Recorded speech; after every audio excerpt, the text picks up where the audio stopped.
Hello everyone, welcome to Inside Asian Success. I'm Jenny Yu, founder of Himalaya Cognitive Solutions. And today it's my great privilege and honor to interview someone that many of you may already know, George Kurian, CEO of NetApp, a global cloud-led data-centric software company. Good morning, George. It's nice to see you. Nice to see you, Jenny. Good morning to you. It has been almost a year since we met at the Asian Executive Program at Stanford when you were the speaker for our class. What really impressed me is your ability to harness the best of Asian and American culture. Can we talk about that? Look forward to it. Thank you for having me. Thank you, George. So can you please share your cultural background, how that influenced your leadership style? I was born to amazing parents who raised me in a middle-class household in India with strong values. And I also was educated at a Catholic school in India that had the motto of faith and toil. And so my values have really shaped who I am. Mm-hmm. And one of the important things that my parents gave me also was the support and confidence that even in the midst of failure, we were not, failures if we had given our best. And so that gave us the confidence to take risk. And the biggest risk we took was actually leaving home to come to the United States, which was a great adventure for me and my brother when we did so. Yeah, you have a great adventure after that. Yes, that's right. George, at Stanford, you mentioned hard work is an important part of your success. Can you share other factors that contribute to your success that many of us might not think of? I think, first of all, success, the way I define it, is whether you've made the most of the opportunities you're given to make a difference for the people you care for and have joy and satisfaction along the way. I think that hard work is an essential ingredient for success, but there are so many factors that contribute. I think that most importantly, the ecosystem that nurtures you as an individual when you're growing up and throughout your life for that matter. I mentioned my parents, I mentioned the school that I was a part of that taught me so many things, and then of course professional mentors who have given me opportunities, provided me advice and support and coaching along the way. So I really do think that there's an individual component that's a necessity for success, but it's not sufficient alone. Everybody is blessed by the contributions that other people have made in your life. Yeah. As you move through your career, do you think that your colleagues or people you interact with understand you and your cultural norms? I think they've grown to get to know me and grown to get to understand my culture and the values. I think that's a joint responsibility. I think when I first came to the United States, like all immigrants, you tend to prioritize integrating into the majority culture that you're a part of. And there are many things that you have to learn about that culture. For example, one of the traditions in the Indian culture was that you never asked for compensation or greater rewards and recognition. Your parents would recognize when you had done something good.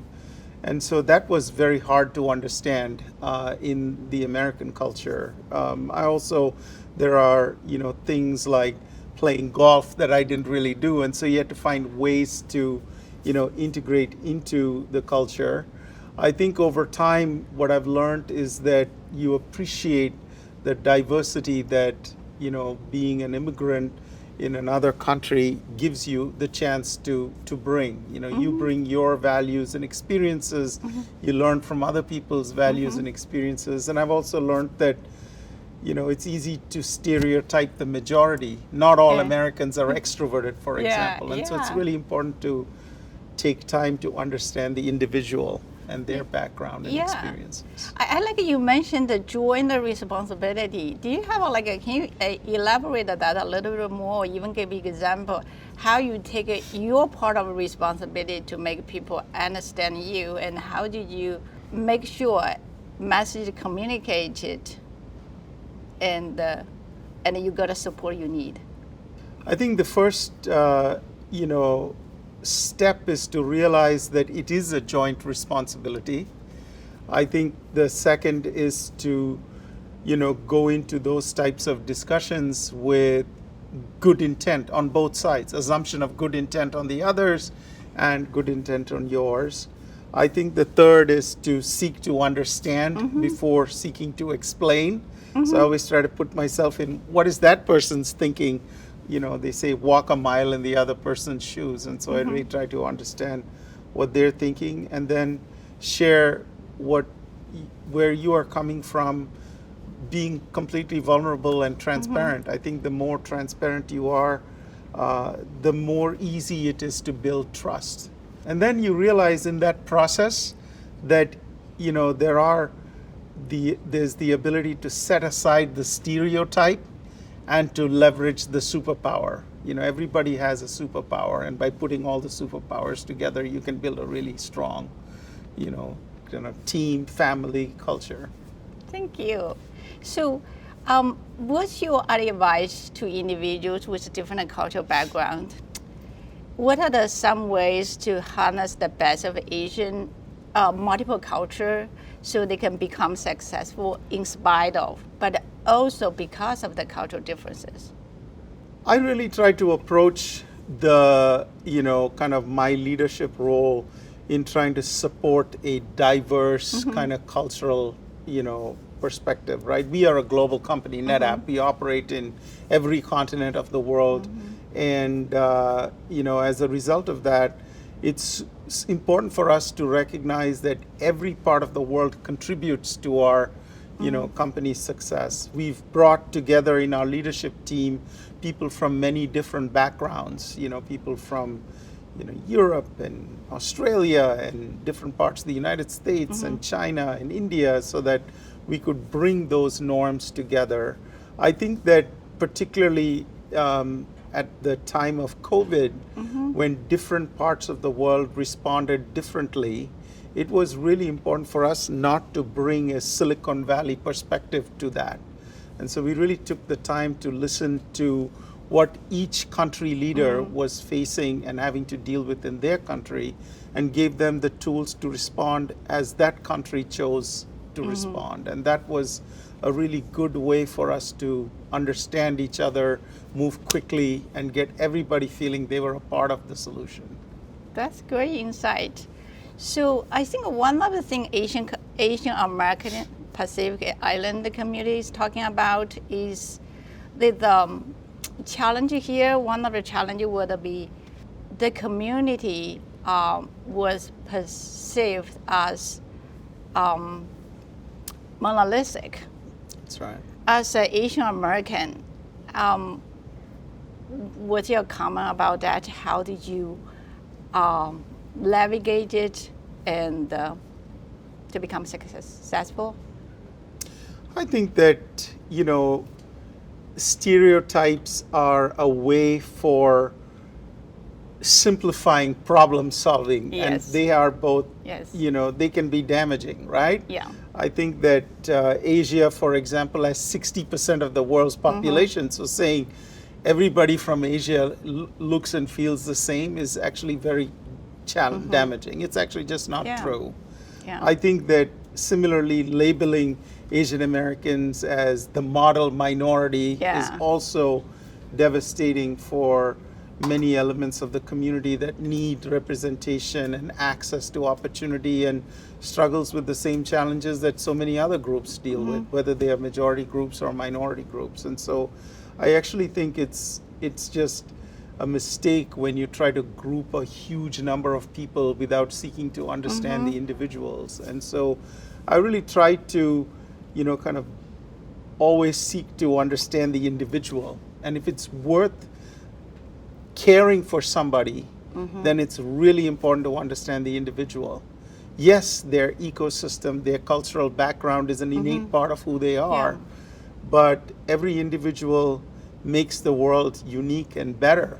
And so it's just it's important that you take the time to understand each person for who they are.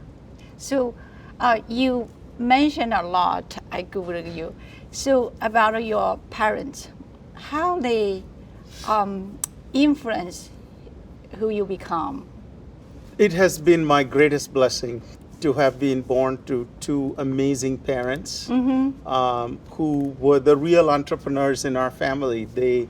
My dad was the first to go to school and college in his family. My mother was a remarkable woman. She was so many years ahead of her time in India, where she just did not believe in gender roles, and she had 4 boys.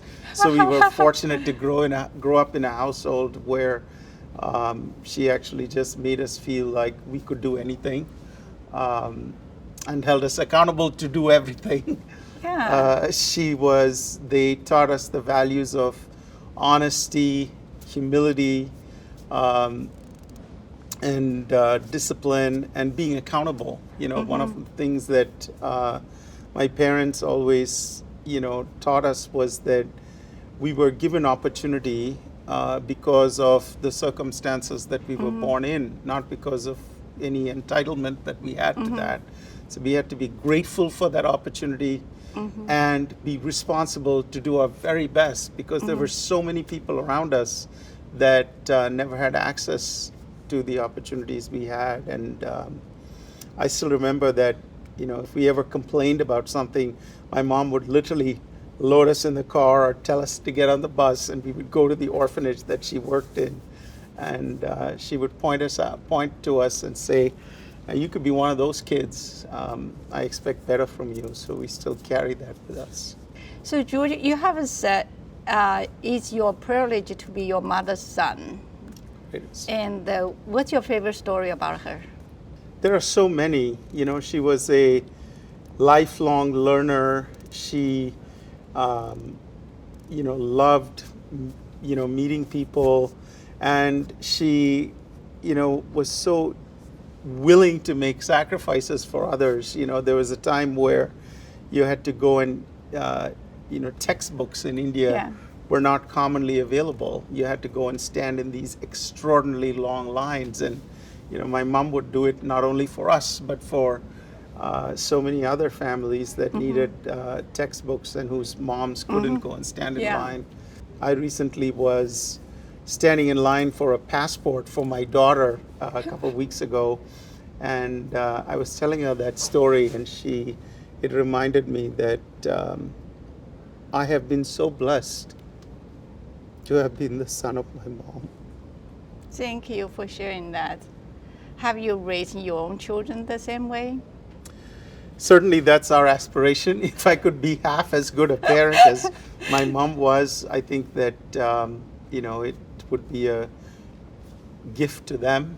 I try to teach them that, to love the process of working hard, the toil part. That, that there's growth and there's development, and it's a blessing to work hard.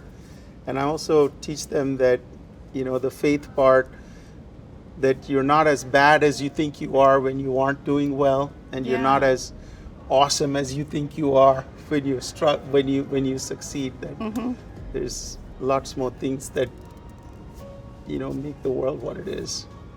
Thank you. Thank you for sharing your amazing experience and the lovely story about your mom, and how your upbringing and culture has shaped who you are today. Thank you.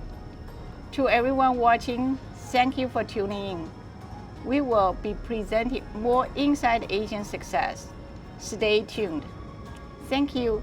See you next time.